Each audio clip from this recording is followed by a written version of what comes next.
ರಾಜ್ಯದ ರಸ್ತೆ ಸಾರಿಗೆ ನೌಕರರಿಗೆ ಕೊಡುವಂತಹ ನ್ಯಾಯಯುತವಾದ ಬೇಡಿಕೆಯನ್ನು ನ್ಯಾಯಯುತವಾಗಿ ಈಡೇರಿಸಿದ ನಂತರ ಪ್ರಕರಣವನ್ನು ಇತ್ಯರ್ಥಪಡಿಸುತ್ತೇನೆ. ಅದಕ್ಕೂ ಮುಂಚೆ ಆಗುವುದಿಲ್ಲ ಎಂದು ಹೈಕೋರ್ಟ್ ನ್ಯಾಯಪೀಠ ಹೇಳುವ ಮೂಲಕ ಸಾರಿಗೆ ನೌಕರರ ಪರ ಹೈಕೋರ್ಟ್ ನಿಂತಿದ್ದು ಸಾರಿಗೆ ನೌಕರರಲ್ಲಿ ಹೊಸ ಆಶಾದಾಯಕ ಮನೋಭಾವನೆ ಮೂಡಿಸಿದೆ. ಹೌದು, ವಿವಿಧ ಬೇಡಿಕೆಗಳ ಈಡೇರಿಕೆಗೆ ಆಗ್ರಹಿಸಿ ಕರ್ನಾಟಕ ರಾಜ್ಯ ರಸ್ತೆ ಸಾರಿಗೆ ಸಂಸ್ಥೆಗಳ ಕಾರ್ಮಿಕ ಜಂಟಿ ಕ್ರಿಯಾ ಸಮಿತಿ ಹಮ್ಮಿಕೊಂಡಿದ್ದ ಮೇ 20ರಿಂದ ಅನಿರ್ದಿಷ್ಟಾವಧಿ ಮುಷ್ಕರಕ್ಕೆ ಮೇ 19ರಂದು ಹೈಕೋರ್ಟ್ ವಿಭಾಗೀಯ ಪೀಠ ತಡೆ ನೀಡಿ ಮತ್ತೆ ಇಂದಿಗೆ ವಿಚಾರಣೆ ಮುಂದೂಡಿತು.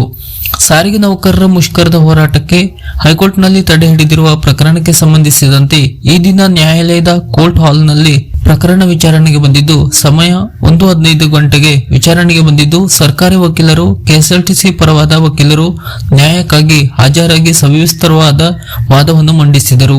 ವಿಚಾರಣೆ ವೇಳೆ ವಾದ ಮಂಡಿಸಿ ನ್ಯಾಯಮೂರ್ತಿಗಳಲ್ಲಿ ಈ ಅರ್ಜಿಯನ್ನು ಮುಕ್ತಾಯ ಮಾಡುವಂತೆ ಮನವಿ ಮಾಡಿದರು ಸರ್ಕಾರ ಹಾಗೂ ಸಾರಿಗೆ ಸಂಸ್ಥೆಗಳ ಪರ ವಕೀಲರು. ಅದಕ್ಕೆ ಸ್ಪಂದಿಸದ ನ್ಯಾಯಮೂರ್ತಿಗಳು ಸಾರಿಗೆ ನೌಕರರಿಗೆ ಕೊಡುವಂತ ನ್ಯಾಯಯುತ ಬೇಡಿಕೆಗಳನ್ನು ನ್ಯಾಯಯುತವಾಗಿ ಈಡೇರಿಸಿದ ನಂತರ ಪ್ರಕರಣವನ್ನು ಇತ್ಯರ್ಥಪಡಿಸುತ್ತೇವೆ. ಅಲ್ಲಿವರೆಗೂ ಇದು ಸಾಧ್ಯವಿಲ್ಲವೆಂದು ಕೋರ್ಟ್ ತಿಳಿಸಿದೆ.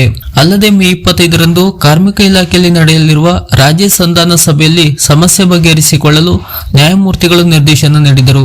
ಸಾರಿಗೆ ನೌಕರರ ಬೇಡಿಕೆಗಳ ಬಗ್ಗೆ ಚರ್ಚಿಸಿ ಅದನ್ನು ಈಡೇರಿಸಿದ ಬಳಿಕ ಈ ಪ್ರಕರಣವನ್ನು ಇತ್ಯರ್ಥಪಡಿಸೋಣ ಎಂದು ಸರ್ಕಾರದ ಪರ ಹಾಗೂ ಸಾರಿಗೆ ನಿಗಮಗಳ ಪರ ವಕೀಲರಿಗೆ ಗರಮಾಗಿ ಕೋರ್ಟ್ ತೀರ್ಪನ್ನು ನೀಡಿ ಜೂನ್ 2ಕ್ಕೆ ವಿಚಾರಣೆಯನ್ನು ಮುಂದೂಡಿದೆ. ನ್ಯಾಯಾಧೀಶರ ಈ ನಡೆಯಿಂದ ಸುಮಾರು 1,07,000 ನೌಕರರು ತುಸು ಸಂತಸಗೊಂಡಿದ್ದು ನಮ್ಮ ಪಾಲಿಗೆ ನ್ಯಾಯಾಲಯವಿದೆ ಎಂಬ ಕಾನೂನಾತ್ಮಕದಲ್ಲಿ ನ್ಯಾಯ ಸಿಗುತ್ತದೆಂಬ ಭರವಸೆ ಇಟ್ಟುಕೊಂಡಿದ್ದಾರೆ.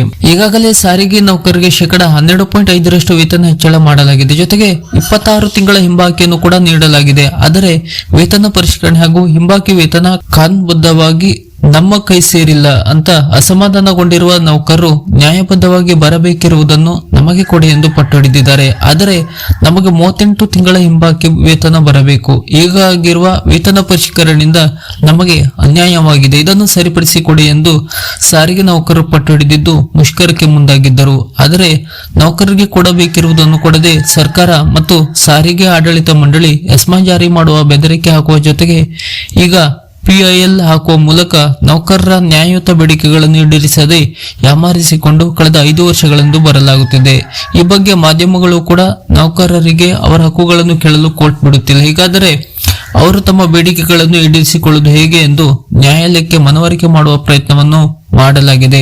ಈ ಎಲ್ಲವನ್ನು ಅರಿತ ಹೈಕೋರ್ಟ್ ನ್ಯಾಯಪೀಠ ಇಂದು ಒಂದು ಒಳ್ಳೆಯ ನಿರ್ಧಾರವನ್ನು ತೆಗೆದುಕೊಂಡಿದೆ ಎಂದು ನೌಕರರು ಸಂತೋಷ ವ್ಯಕ್ತಪಡಿಸಿದ್ದಾರೆ.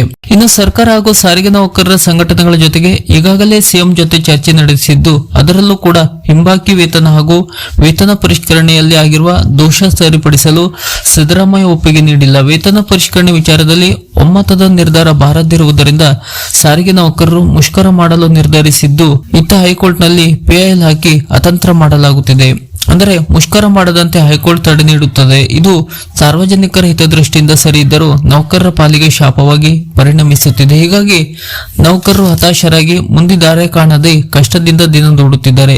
ಸದ್ಯಕ್ಕೆ ಇದೆಲ್ಲವನ್ನು ಮನಗಂಡ ಹೈಕೋರ್ಟ್ ನ್ಯಾಯಪೀಠ ಇಂದು ತೆಗೆದುಕೊಂಡ ನಿರ್ಧಾರದಿಂದ ಸಾರಿಗೆ ನೌಕರರು ತುಸು ಸಮಾಧಾನ ಪಟ್ಟಿದ್ದಾರೆ. ಸಾರಿಗೆ ನೌಕರರಿಗೆ ಸಂಬಂಧಪಟ್ಟಂತ ಈ ತರದ ಹೊಸ ಅಪ್ಡೇಟ್ ನ ಮಾಹಿತಿಗಳಿಗಾಗಿ ನಮ್ಮ ಚಾನೆಲ್ ಅನ್ನ ಸಬ್ಸ್ಕ್ರೈಬ್ ಮಾಡಿ ನಮ್ಮನ್ನು ಕೂಡ ಬೆಂಬಲಿಸಿ. ನಮಸ್ಕಾರ.